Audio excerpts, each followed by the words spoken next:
Heartroom friends. Today we're reading The Giraffe, the Pelly, and Me by Roald Dahl. And as you remember last time that we read, something peeked its head out of the window in the tall building. Let's read to find out what it is. Suddenly, a second window was flung wide open, and all the crazy things, a gigantic white bird hopped out and perched on the windowsill. I knew what this was. Do you know what that is? Because of its amazing beak, which was shaped like a huge orange-colored basin. The pelican looked down at me and sang out, "Oh, how I wish for a big fat fish. I'm as hungry as ever could be. A dish of fish is my only wish. How far are we from the sea?" "We are a long way from the sea," I called back to him, "but there is a fishmonger in the village not far away." "A fish what?" "A fishmonger." "Now what on earth would that be?" asked the pelican. "I have heard of a fish pie and a fish cake and a fish finger, but I have never heard of a fishmonger. Are these mongers good to eat?" This question baffled me a little, so I said, "Who is your friend in the next window?" "Oh, she is the giraffe," the pelican answered. "Is she not wonderful? Her legs are on the ground floor and her head is poking out of the top window." Can you see her legs on the bottom floor and her head popping out of the top window?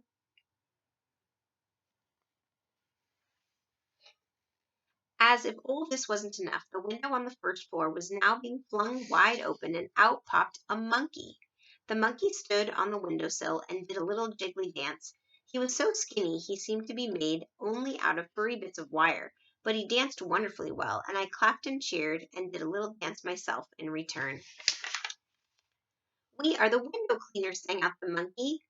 "We will polish your glass till it's shining like brass, and it sparkles like the sun on the sea. We are quick and polite, we will come day or night, the giraffe, the Pelly, and me. We're a fabulous crew, we know just what to do, and we never stop work to drink tea. All your windows will glow when we give them a go, the giraffe and the Pelly and me. We use water and soap, plus some kindness and hope, but we never use ladders, not we. We needs ladders at all when you're 30 feet tall, not the giraffe, and not Pelly, and not me." I stood there enthralled. When I heard the giraffe saying to the pelican in the next window, "Pelly, my dear, be so good as to fly down and bring that small person up here to talk to us." At once the pelican spread his huge white wings and flew down on the road beside me. "Hop in," he said, opening his enormous beak. I stared at the great orange beak and backed away. "Go on," the monkey shouted from up in his window. "The belly isn't going to swallow you. Climb in." I said to the pelican, "I'll only get in if you promise not to shut your beak once I'm inside." "You have nothing to fear," cried the pelican. Would you get in the pelican's mouth?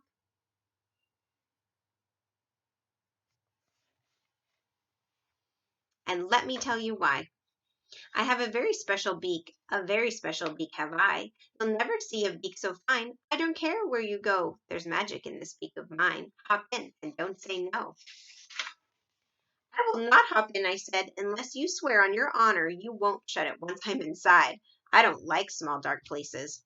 "When I have done what I am just about to do," said the pelican, "I won't be able to shut it. You don't seem to understand how my beak works." "Well, show me," I said. "Watch this," cried the pelican. I watched in amazement as the top half of the pelican's beak began to slide smoothly backward into his head until the whole thing was almost out of sight.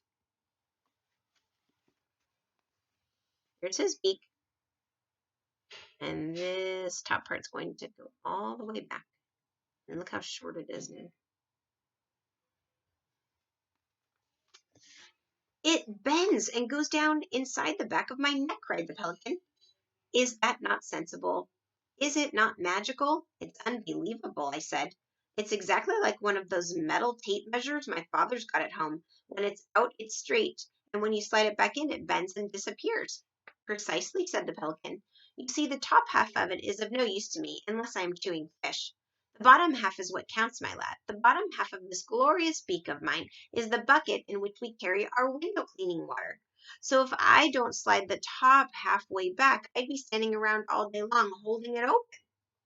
So I slide it away for the rest of the day. Even so, I'm still able to speak. and wherever I've flown, it has always been known as the pelican's patented beak. If I want to eat fish, that's my favorite dish. All I do is give it a tweak, and in the blink of an eye, out it pops and they cry, it's the pelican's patented beak. Stop showing off down there, shouted the monkey from the upstairs window. Hurry up and bring that small person up to us. The giraffe is waiting. So I climbed into the big orange beak, and with a swish of wings, the pelican carried me back to his perch on the windowsill. The giraffe looked out of her window at me and said, how do you do? What is your name? Billy, I told her.